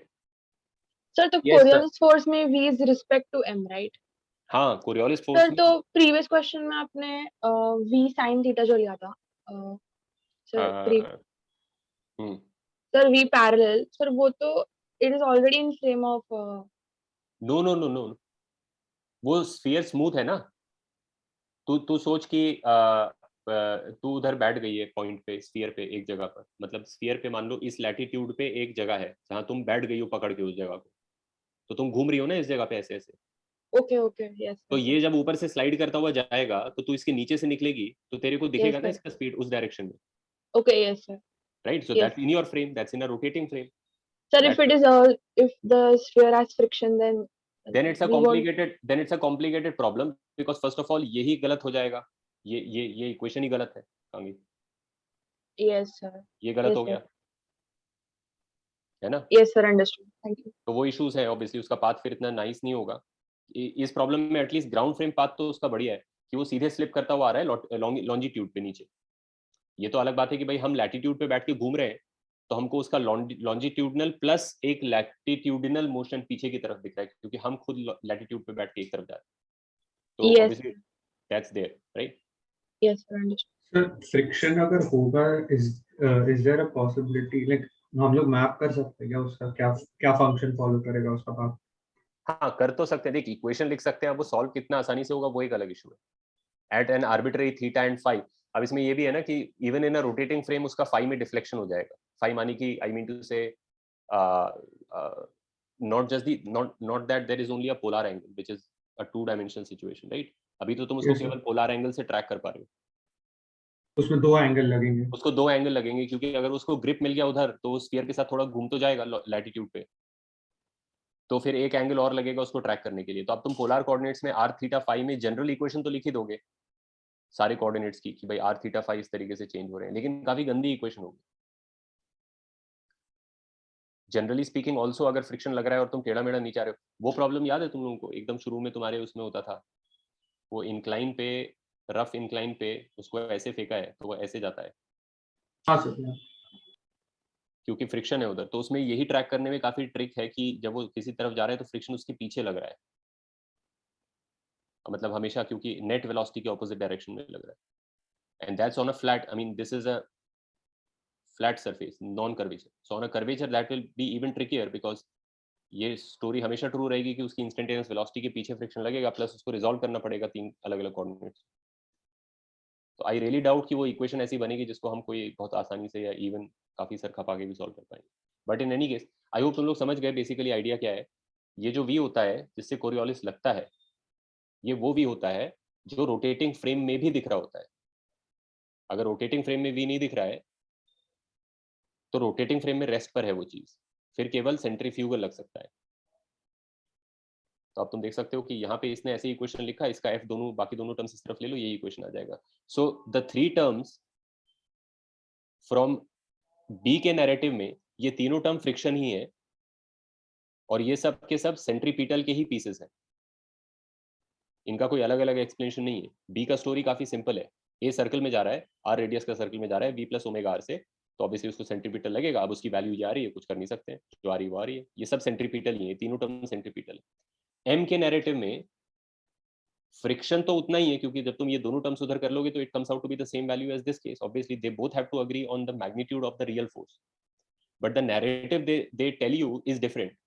M के फ्रेम में फ्रिक्शन, सेंट्रीफ्यूगल और कोरियोलिस तीनों फोर्स लग के रिजल्टेंट आ रहा है सेंटर की तरफ, जो कि इसको सेंट्रीपिटल प्रोवाइड कर रहा है. देखो, may be it might be confusing कि हम ऑल्दो इनर्शियल फ्रेम में है और मैं वर्ड सेंट्रीपिटल यूज कर रहा हूं.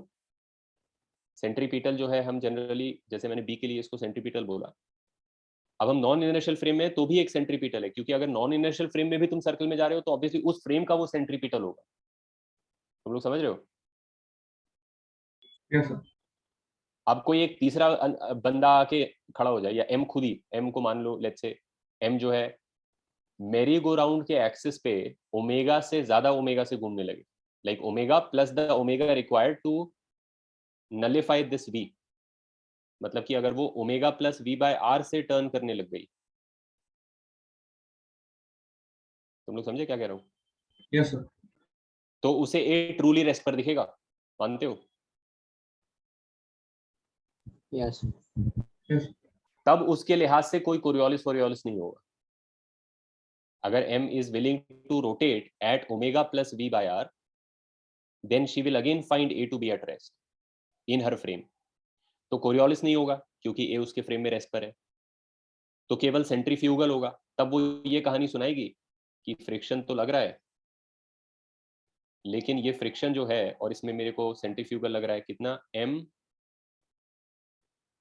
Omega, this I am calling omega prime, omega prime square r, और ये सब जीरो है अब, क्योंकि अगर वो omega plus B by R omega prime से घूमने लगेगी तो फिर उसे ए रेस्ट पर दिखेगा. यू गाइस अंडरस्टैंड दिस वाला equation? Yes. This will again yield the same value of friction, because obviously friction is a real force, it is a true force, it leads to effects which are not debatable based on frame of reference, right? It dissipates heat first of all. ये friction तो नहीं है, चलो static friction है, but friction fundamentally के जो effects हैं, like for example kinetic friction लग रहा है तो हीट डिसिपेशन पे लोग थोड़ी डिसएग्री कर सकते हैं. पानी कितना गर्म हो गया is not a matter of frame of reference, right? तो आई होप तुम लोगों को सारा स्टोरी क्लियर हो गया होगा अभी दोनों फ्रेम के पॉइंट ऑफ व्यू से. सर एक आउट था. हाँ बोलो. सर वो m ओमेगा स्क्वायर r जो है और m v square by r जो है, हाँ, सर उन दोनों में लाइक डिफरेंस क्या है थोड़ा m ओमेगा स्क्वायर r जो है वो m के फ्रेम का सेंट्रीफ्यूगल सूडो फोर्स है. ये a के मोशन पे नहीं डिपेंड करता है, ये सिर्फ इस पे डिपेंड करता है कि m रोटेटिंग फ्रेम में, m जिसको भी देखेगी चाहे वो जो भी कर रहा हो, मान लो m जो है यहाँ खड़ी है और वो रोटेट कर रही है ओमेगा से, तो सारी दुनिया उसको घूमती हुई दिख रही है. Yes. तो जो भी उसको कहीं दिखेगा, चाहे वो कुछ भी कर रहा हो, कैसे भी पाथ पे जा रहा हो, ये इररेलेवेंट है. m को उस पे m omega square r being वो कितना दूर है m से, ये लगाना ही पड़ेगा. ये द प्राइस टू पे for being in a rotating frame, हाँ सर वो समझा. है ना? हाँ ये जो v स्क्वायर बाय r है, ये इसलिए है क्योंकि m के फ्रेम में भी a उसको सर्कुलर मोशन करता हुआ दिख रहा है v स्पीड से। अगर तुम्हें ग्राउंड पे कोई v से चलता हुआ दिखा r रेडियस में, इसमें कोई, तुम रोटेटिंग फ्रेम में नहीं हो, तुम सेंटर पे खड़े हो सर्कल के, लेकिन तुम रेस्ट करो, तो तुम बोलोगे कि भाई इसका सेंट्रीपिटल एक्सेलरेशन होगा सेंटर की तरफ mv स्क्वायर बाय r। हाँ सर। और ये गोले में जा रहा है तो या तो स्ट्रिंग से बंधा होगा, या पीछे पाइप से घूम रहा होगा, या फ्रिक्शन का यूज करके बाइक चला रहा होगा, जो भी है, तुम्हारे हिसाब से इस पे कोई रियल फोर्स सेंटर की तरफ लग रही होगी जो mv स्क्वायर बाय r के बराबर होगी, बिकॉज ये सर्कल में जाता हुआ दिख रहा है। ये स्टोरी थोड़ी कभी गलत हो जाएगी। अब भले ही तुम रोटेटिंग फ्रेम में हो, रोटेटिंग फ्रेम का प्राइस तो पे कर लिया हमने, यस समझ गए। लेकिन अगर रोटेटिंग फ्रेम में भी कोई मेरे को सर्कल में जाता हुआ दिख रहा है, तो जो I have to say that fact कि भाई मुझे तो सर्कल में दिख रहा है, तो मेरे को बोलना ही पड़ेगा कि इसका क्लियरली मेरी तरफ centripetal mv square by r होगा, v बीइंग जो मुझे रोटेटिंग फ्रेम में उसका भी दिख रहा है। हाँ सर समझ गए। राइट, ये ध्यान रखो कि अगर तुम रोटेटिंग फ्रेम में हो मेरी गो राउंड पे, और वो ओमेगा से घूम रहा है, और उस पे कोई बंदा फिक्स्ड खड़ा है, ए जैसा प्रीवियस एग्जांपल में था, इसने मेरी गो राउंड पे इस जगह पे अपने आप को ग्लू कर लिया, इस पे भी सेंट्रीफ्यूगल सूडो लगेगा क्योंकि एम खुद रोटेटिंग फ्रेम में, लेकिन वो ये नहीं बोलेगी कि अच्छा क्योंकि सेंट्रीपिटल भी चिपका दो क्योंकि एम ओमेगा स्क्वायर आर, ये चीज गलत हो जाएगी। Do you understand what I am saying? Yes sir. The centrifugal comes from you being a rotating observer. If you are a rotating observer, you will have to apply a centrifugal away from you on everything that you observe. But centripetal is a fact of whether or not you see somebody going in a circle. This is not dependent on whether you are in a rotating frame. If you are seeing somebody go in a circle, they must have a centripetal acceleration towards the center of the circle. That has nothing to do with whether you yourself are in a rotating frame or in the ground frame or doesn't. It's just a matter of how are they managing to go in a circle instead of going in a straight line. Something is pulling them in all the time. That fact has to be expressed regardless of what frame you are in. ठीक है, अभी clear हो गया सारे लोगों को? Yes, sir. ठीक है, okay, all right. And similarly, let me also take that other case just to make the whole thing. अगर इसमें अब ऑब्वियसली थोड़ा सा ये देखना पड़ेगा, बट ये भी कोई ऐसा कॉम्प्लिकेटेड बिजनेस नहीं है। एम सेंटर पे घूम रही है ओमेगा से, ए जो है पेरीमीटर पर है, B obviously ground frame observer है, और ये सर्कल, ये the whole thing is turning at omega. A जो है अब रेडियली अंदर आएगा वी से, this is with respect to who? M. Correct. A जो है धीरे धीरे चल के एम को अप्रोच कर रहा है। ए जो है मेरी गो राउंड पे एक ही रेडियस पे चलना चाहता है, समझ रहे हो? यस। मेरी गो राउंड चलाने से पहले हमने ए और एम के बीच में एक लाइन ड्रॉ कर दिया, which is some radius on the merry go round. One radius has been painted a different colour, red colour का लाइन खींच दिया है मेरी गो राउंड। अब मेरी गो राउंड घूमने लग गया और ओमेगा पे आ गया। अब ए डिसाइड करता है कि वो एम की तरफ चलेगा while being on that red line, ठीक है? अब पहले तो बोलो कि बी के पॉइंट ऑफ व्यू से क्या चाहिए?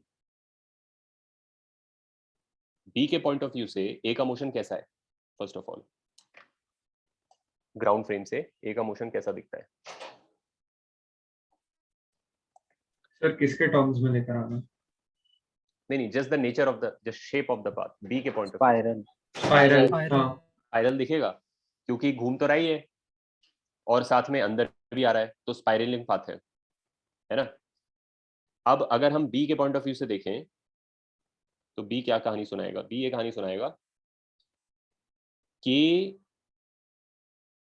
ए जो है किसी टाइम पे, मान लो अब मैं कहता हूं इंटरमीडिएट स्टेज ले लो, ठीक है? तो ए मान लो किसी समय पे कहीं आ चुका है, अंदर पहुंच चुका है ए का स्टार्टिंग पोजीशन से। लेट्स से कि ए जो है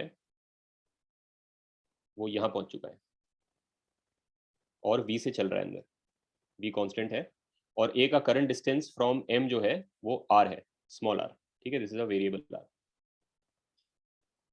तो क्या मैं ये लिख सकता हूं कि D R by D T V है? यस है ना? मैग्नीट्यूड में बस लिख रहा हूँ, D R by D T V है, ठीक है? बी का स्टोरी क्या होना चाहिए? बी का स्टोरी ये होना चाहिए कि ए जो है किसी भी समय, इस समय ए का इस तरफ स्पीड कितना है बी के हिसाब से, ओमेगा आर।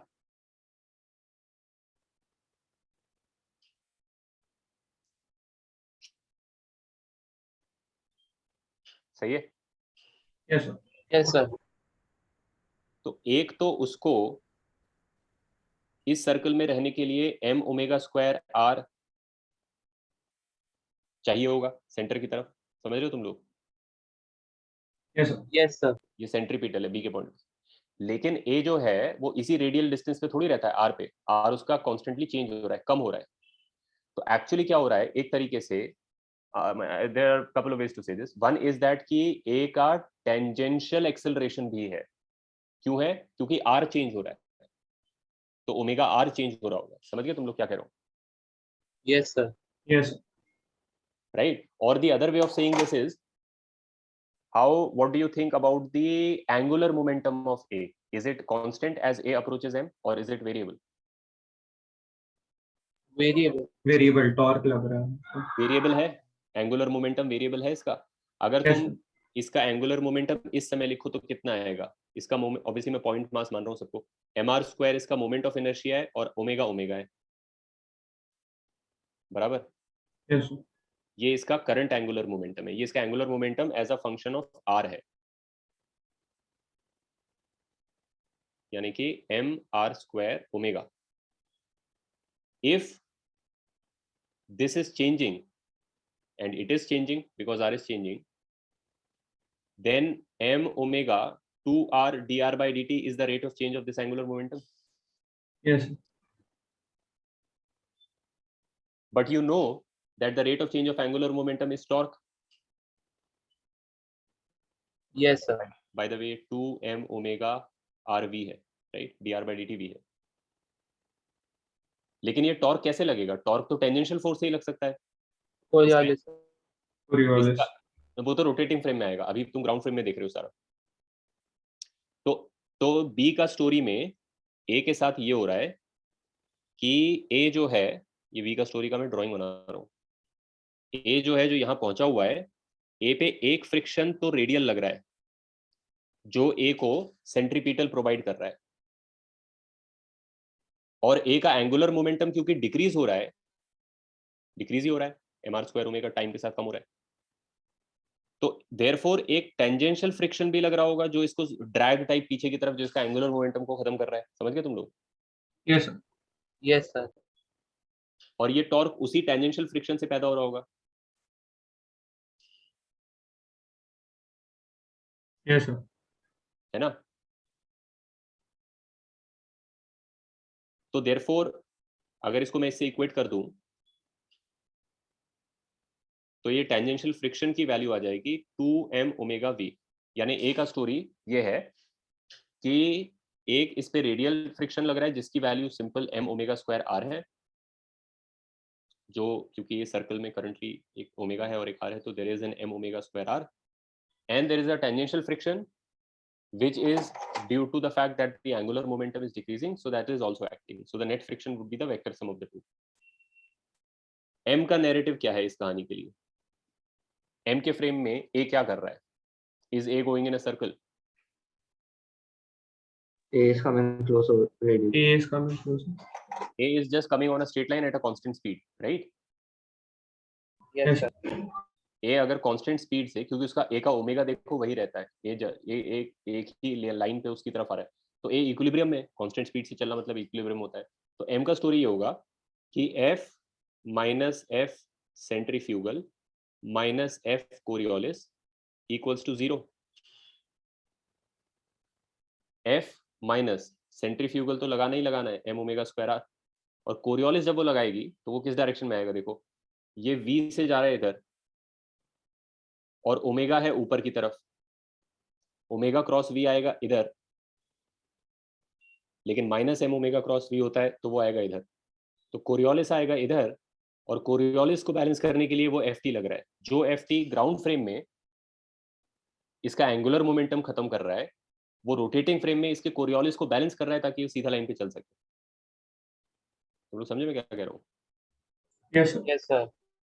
तो वो बोलेगी अच्छा इसको एक रेडियल फ्रिक्शन लग रहा है, वो लगना ही चाहिए क्योंकि वो इसके सेंट्रीफ्यूगल सूडो को बैलेंस कर रहा है, और एक इसको टेंजेंशियल फ्रिक्शन लग रहा है पीछे की तरफ क्योंकि इसको कोरियोलिस भी लग रहा है because I am seeing him move at speed v and I am in a rotating frame, so there is a Coriolis that is acting on him to his right, and since he is able to balance it and come straight at me, there must be a friction. He is deriving some friction, he is using friction to avoid slipping due to the Coriolis on that side, so there is another friction acting in this direction which has this magnitude, so obviously the friction comes out to have, I mean ये equation में vector equation technically होनी चाहिए, अब ये scalar equation नहीं है क्योंकि दोनों अलग अलग डायरेक्शन है ना, समझ गए? Yes, sir. So basically that's the whole point, that the real forces like friction or whatever are frame independent, but how you explain them, why are they acting, why are they arising, that story, that narrative is frame dependent. In the ground frame the friction is due to something and something, in the rotating frame it is due to something and something. Obviously in the rotating frame or in an accelerated frame usually it is to balance the inertial forces, but not always. As you can see यहाँ पे जो है पूरा inertial forces balance नहीं हो पाया था, उसके बाद भी ये accelerated motion करता हुआ दिख रहा था, तो इसलिए mv square by r आ रहा है। अभी क्लियर हो गया सबको सारा? All Yes, sir. अभी clear Yes, sir. ठीक है, ओके ठीक है, चलो तो फिर आज के लिए खत्म करते हैं। और तुम लोगों को मैं कुछ क्वेश्चंस भेज देता हूँ, आज या कल में भेजता हूँ, जो कि क्योंकि ये सब टॉपिक खत्म है बेसिकली, इसको हम बाद में फिर से टच करेंगे एक बार और मच लेटर, बट फिलहाल के लिए the whole business of polar coordinates and how they lead to you being able to see all the inertial forces as a result of your frame being generally moving, rotating, translating, whatever, and how that can be also explained from multiple frames, right? तो ये वाला जो part है this is done.